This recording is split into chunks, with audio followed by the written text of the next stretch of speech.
Sí, cometieron una falta, no quieren estudiar, vamos a ponerlos a trabajar. Si esto es lo que realmente quieren, entonces bueno, que vayan a las calles, que vayan a picar piedra, que vayan a hacer carretera.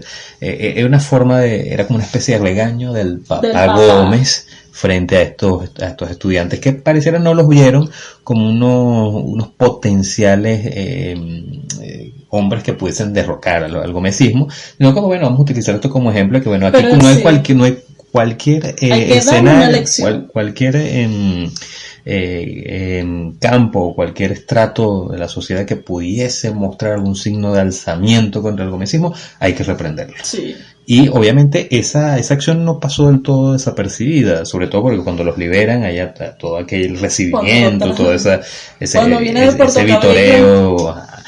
Pero eso también llega a los oídos de cadetes, que una incipiente organización política, decimos incipiente en el sentido de que está todavía formándose, está todavía construyéndose y tomando aún más fuerza la estructura del ejército, pero estos cadetes jóvenes también, esa acción llegó a oídos de ellos. Y algunos de los miembros de esa generación 4 o 5 se van a conectar con estos cadetes para gestar un alzamiento ya no de unos caudillos que estaban sueltos por allí, que tenían unos armamentos que les llegó de algún lugar, no, ahora son hombres que están dentro del propio sistema, aunque son unos cadetes. Y el 7 de abril del 28 estalla esa sublevación, donde incluso van a encontrar al hijo del propio Eleazar López Contreras, que es básicamente como la mano derecha de Juan Vicente Gómez. Sí, es así porque esta generación del 28 y todo lo que pasó en este año, en el año de 1928, esta semana del estudiante, va a cambiar la visión a estos chicos, a estos muchachos. ¿Por qué? Porque cuando ellos salen van a ver que desde que están en Puerto Cabello hasta Caracas, las personas por fin se atreven a expresar lo que nunca lo habían dicho, es decir, fuera la dictadura, bajo la dictadura, fuera Juan Vicente Gómez, entre otras cosas que no había pasado nunca. O sea, lo vieron como héroes, sí. Dijeron y actuaron como ninguno lo pudo haber hecho en todo ese tiempo. Sí. ¿Qué va a pasar con este intento militar que se da el 7 de abril del mismo año, de 1928? Bueno, va a fracasar. ¿Por qué? Porque eran unos grupos que no estaban preparados, fue bastante precipitado, no estaban preparados, pero a estos grupos que participaron van a tener un segundo arresto. ¿Cómo va a pasar todo esto? Bueno, como eran 4 o 5 estudiantes los que participaron de esta generación del 28, de este grupo de estudiantes, los mismos estudiantes van a escribir una carta: yo, Pedro Pérez, yo, Jovito Villalba, yo, Rómulo Betancourt, no estoy de acuerdo con que hayan apresado a tal persona, exigimos que por favor lo liberen. Pero Juan Vicente Gómez, al ver que era un golpe de estado lo que estaban intentando hacerle, ¿qué hace? Busca toda la lista de los que firmaron en esa carta y los mete presos. Sí. La mayoría van al castillo de Puerto Cabello, otros van a la Rotunda. Bueno, y las condiciones, ellos sí viven las condiciones de estar presos durante el gobierno de Gómez, porque allí no existió privilegio, fueron tratados por igual. Claro, porque ya la acción era distinto la participación en un aparente inocente carnaval a ya un alzamiento de orden militar, que ya habían armas involucradas en esto. Sí, y que quizás los chicos tuvieron la intención, lo mismo que le pasó con la primera vez, decir, vamos a firmar para que no nos metan presos, pero en esta vez no hubo vuelta atrás. Y es que ya se habían metido además con lo más preciado que tenía el gomecismo, que era su fuerza militar, es decir, están coqueteándole a su fuerza militar, y eso obviamente no lo iba a permitir Juan Vicente Gómez. Bien, todo esto uno se pregunta luego, bueno, ¿y quiénes estaban? ¿Quiénes eran esos jóvenes? Ya hemos mencionado a Jovito Villalba, hemos mencionado a Rómulo Betancourt, mencionamos a Pío Tamayo, aun cuando Pío Tamayo participa allí, pero no podríamos decir que es miembro de esa generación, porque él vino invitado. No solamente vino invitado, sino que es un poco más viejo que estos muchachos. No es parte de esta generación. Pero ¿quiénes están allí? Bueno, está Miguel Otero Silva también. También vamos a encontrar a Isaac Pardo, está Raúl Leoni, Andrés Eloy Blanco. Entonces tenemos una serie de figuras claves allí. Carlos Irazábal también lo vamos a encontrar en esa generación, que posteriormente vamos a ver que esta generación se convierte en los futuros no solamente líderes políticos, sino figuras también dentro del mundo de la literatura, gente importante dentro del mundo del periodismo, hombres de letras, o sea, hombres que desde el campo, de distintos campos, van a dar un aporte significativo en la construcción del país. O sea, ya luego del 28, paulatinamente lo van a ir pensando en la necesidad de construir una Venezuela posterior a Juan Vicente Gómez. Quizás el objetivo o el pensar de esta generación es que es necesario tener una visión, tener un plan para el momento en que Gómez ya no esté en el poder. Sí. Es necesario un proceso de transición donde, por supuesto, el objetivo fundamental es el país.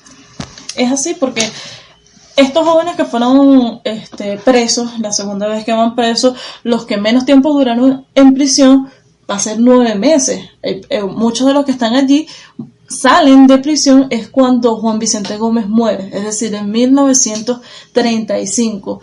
7 años presos, muchachos de 20 años que ya a los 27 años es que logran ver la libertad porque muere Gómez, porque si no muere van a seguir allí. Sí.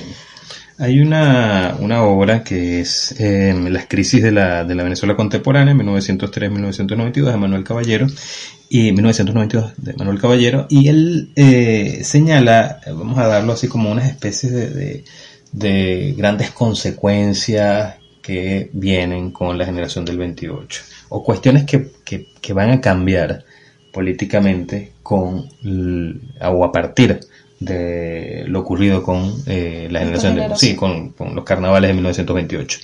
El primero de eso es que hay una transformación de los escenarios de las luchas políticas. Es decir, esas luchas políticas viajan o se van a situar en la ciudad. Y en este caso, en la universidad, el campo universitario, pero fundamentalmente en la ciudad. Vemos como ahora Caracas se convierte en un punto no solamente de conquista, vamos a ponerlo así, porque en su momento también durante la guerra por la independencia, Caracas también en algún momento significó o tuvo un significado de relevancia. Pero ahora la lucha política, la discusión política, el debate político se centra en la ciudad, en este caso Caracas, pero en otras también, pero fundamentalmente en Caracas. Sí. Otro aspecto que menciona Caballero es que va a ir apareciendo lentamente nuevas personalidades, nuevas figuras políticas que se postulan como sucesores o como constructoras. En todo caso como quienes van a sustituir la figura del tirano. ¿Qué figuras son esas? Bueno, estos mismos hombres que están allí. Rómulo Betancourt, Jovito Villalba, de la democracia. Juan Bautista Fuenmayor, Rodolfo Quintero, es decir, hombres que van a construir un aparato político que lo vamos a ver traducido en el partido político. Esa institución va lentamente a convertirse en el motor de lucha o en el institución que representa a una parte de la sociedad. Sí, y que va a tener, por supuesto, diversas formas ideológicas. No va a ser una sola. Pero que en su interior, bueno, van a estar luchando precisamente por una transformación del país que los aleje de esa Venezuela rural, de esa Venezuela dominada por caudillos, de esa Venezuela gomecista. Otro elemento importante que menciona Caballero es la despersonalización de la política. Es decir, hablamos antes de esto, de 1928, de guzmancismo, hablamos de paesismo, el monagato, el gomecismo, pero ahora estamos hablando de una generación, de un grupo de individuos que despersonalizaron la lucha política, y no está concentrada en uno de ellos particularmente, sino que hay ahora una estructura mucho más global, mucho más, vamos a decir, integradora, donde no hay un líder real, efectivo. Hay sí un objetivo que pudiésemos denominarlo como la transformación del país, pero hay una despersonalización política. Y otro aspecto importante es, por supuesto, lo que ocurre el 7 de abril de 1928, que está relacionado con la participación de la fuerza militar en el quehacer político o en estos momentos de coyuntura política. Entonces vamos a ver cómo ese poder militar va a intervenir en el 18 de octubre de 1945, lo vuelve a hacer en el 48, lo vuelve a hacer en el 58 y posteriormente lo vemos otra vez en el año 92 estando allí. Y en la actualidad todavía se ve dentro de la política una especie de añoranza hacia la fuerza militar cuando va a intervenir, porque no lo ha hecho, etcétera. Entonces vemos cómo en la figura del partido, la despersonalización política y la intervención de la fuerza militar en esos momentos de coyuntura política. Esta generación va a marcar el siglo XX de Venezuela. Desde un punto de vista político, económico, social, unos van a ser médicos, otros grandes influyentes en diversos ámbitos.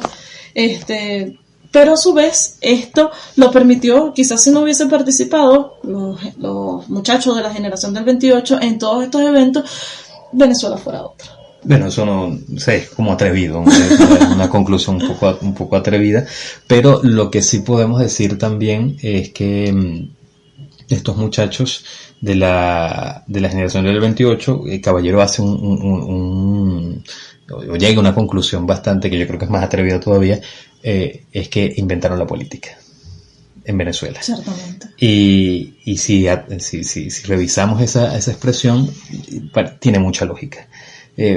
Porque cómo es la política del siglo XXI, cómo fue la política del siglo XX, una política que se hizo básicamente en las calles, una política que se hizo con la participación del partido político, del partido de masa, que se hizo también en la búsqueda, en la defensa del voto, es decir, una gran cantidad de escenarios que lo podemos observar, y para algunos, bueno, sacarlos con pinza, pero podemos observarlo en esas acciones del 28. No es inocente del todo la elección de la reina, eso tiene una representación simbólica importante.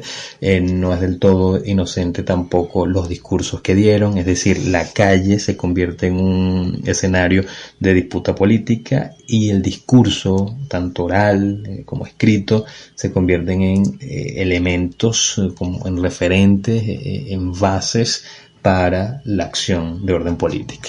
Entonces, creo que estamos en presencia de un hecho, sin duda alguna, histórico que tiene o está todavía en deuda dentro de las escuelas venezolanas, porque creo que todavía hay solamente un pincelazo de forma muy somera. Exacto.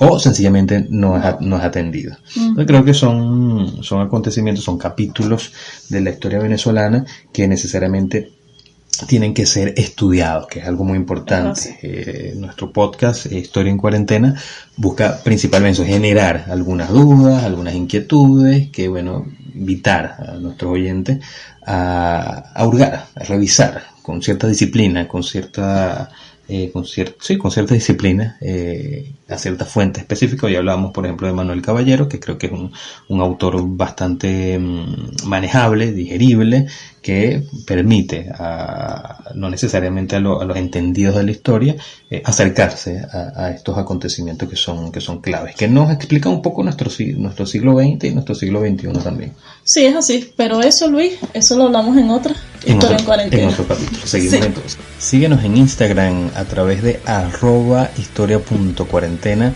y para cualquier duda, consulta que nos quieran realizar, tenemos también nuestro correo electrónico historiaencuarentena1@gmail.com.